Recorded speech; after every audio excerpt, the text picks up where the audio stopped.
Oh, relax lang. Elisa, ikwento mo sa amin ng buo. Lisa, yung ba mga kumibat? Hindi niya. Kausap mo. Opo, Lola. At humihingi sila ng pera kapalit. Kapalit ni Ninya. Tama. Tama ang suspecha ko. Kidnapping ito. Magkano hihingi na ng pera? 300 million piso within 24 hours. 300 million pesos? Sobrang natutuwa ako sa binalita mo sa akin. Sigurado, kinakabahan na sobra ang mga Montemayor at mga Olivares para kay Niña ngayon. And you know what? I'm sure nangihinayang din sila sa sobrang laking halagang 300 million pesos na mawawala sa kanila. 300 million? Sigurado ko ba, Elisa? 300? Oo. Paulit-ulit nila sinabi sa akin kanina. 300 milyong piso ang hinihingi nilang kapalit ng anak ko. Gusto nila ako lang mag-isang magdala. Diyos ko naman, sandali. Di na ipanan yata ang premyo sa Super Lotto. 300 million pesos. Hindi kalahati na wala sa personal savings ko. Saan natin kukunin ng ganang kataan? Yo, hindi tayo makikipag-negotiate sa mga kidnappers. Walang dadalhin pera sa Elisa. Kailangan tumawag tayo ng mga pulis. Hindi tayo natawag ng mga pulis. Sinabi sa akin ng kidnapper na pag tumawag daw tayo ng mga pulis, papatay din ang anak natin. Pero Elisa, hindi tayo pwede magtiwala sa kanila. E paano kung tayo sigurado? Baka mamaya lahat tayo papatayin nun.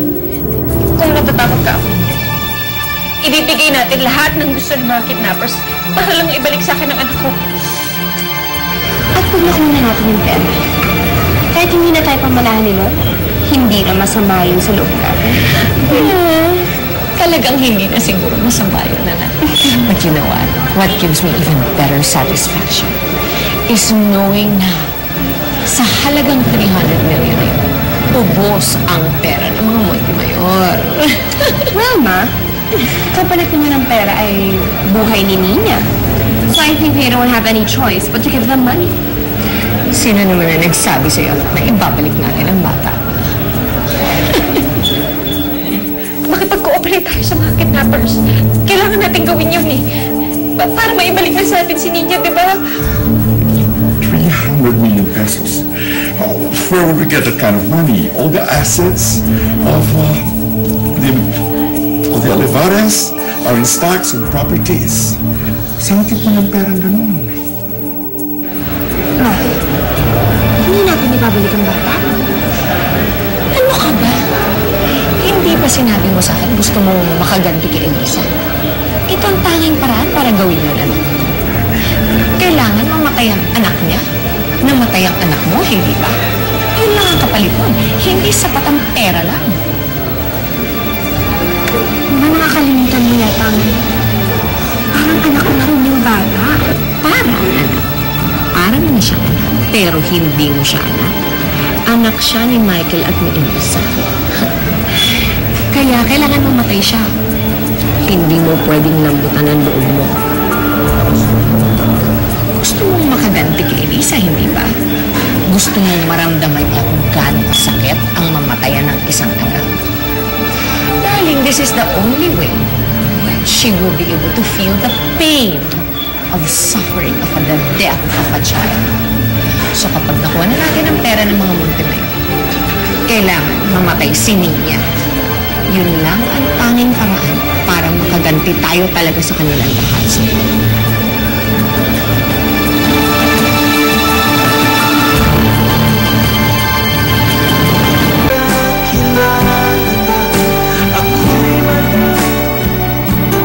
Teka, si Papa at saka si Lola, baka may ganun sila malaking pera. Elisa, mali na to eh. Hindi tayo dapat nakikipag-usap sa mga kidnappers na yun.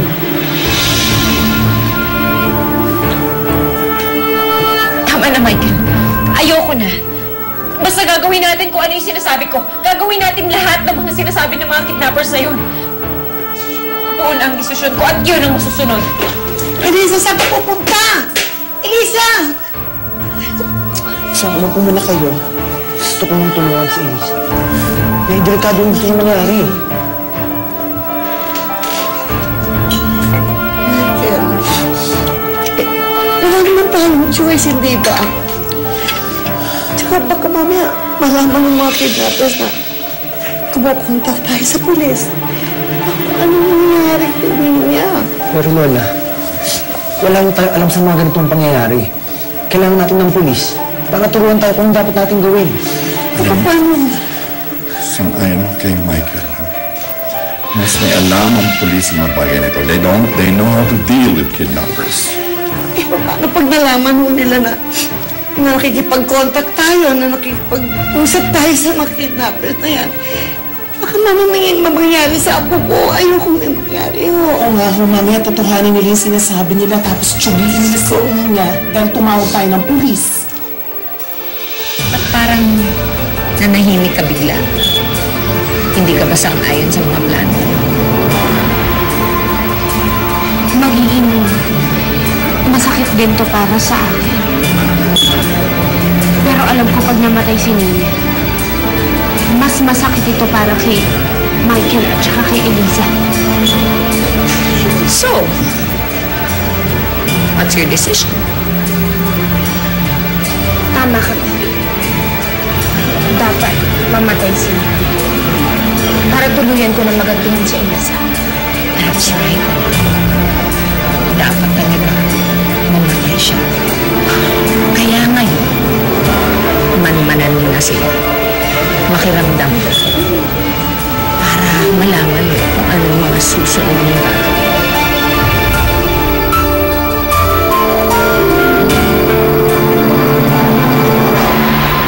Hindi ko diniscuss sa inyo ito kanina dahil ayokong marinig ni Elisa.